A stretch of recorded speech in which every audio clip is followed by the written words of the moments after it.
एक महत्त्वाची बातमी आपण बघूया। पंतप्रधान नरेंद्र मोदी यांच्या अध्यक्षतेखाली नीती आयोगाच्या 11व्या बैठकीचं आयोजन करण्यात आलं होतं आणि यावेळेला मुख्यमंत्री फडणवीस यांनी महाराष्ट्राच्या सर्वसमावेशक विकासाचा रोडमॅप सादर केला।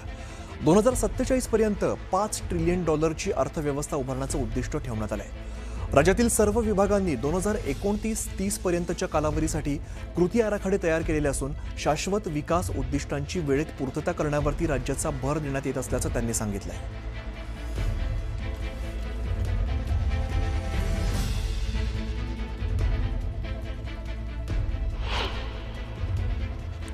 तर महाराष्ट्राचा प्रगतीचा रोडमॅप नेमका कसा आहे आपण बघूया। $5 ट्रिलियन अर्थव्यवस्था उभारण्याचं उद्दिष्ट आहे।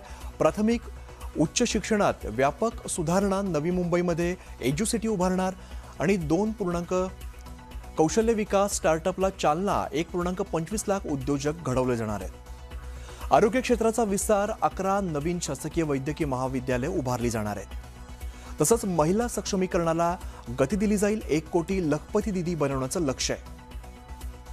सर्वसमावेशक विकासावरती भर दिला जाईल। अनुसूचित जातींसाठी 100 नवीन वसतिगृह उभारली जाणार आहेत। प्रशासन, तंत्रज्ञान आणि सुधारणा, AI तसंच डिजिटल महाराष्ट्र, 10,000 कोटी गुंतवणुकीचं यामध्ये लक्ष्य आहे। गडचिरोलीसाठी विकास आराखडा, नक्षलग्रस्त भागोत्तर विकास आराखडा यात दाखवलेला आहे। पर्यटन विकासाला चालना, 100 पर्यटन स्थळं विकसित करण्याचं लक्ष्य ठेवण्यात आलं आहे।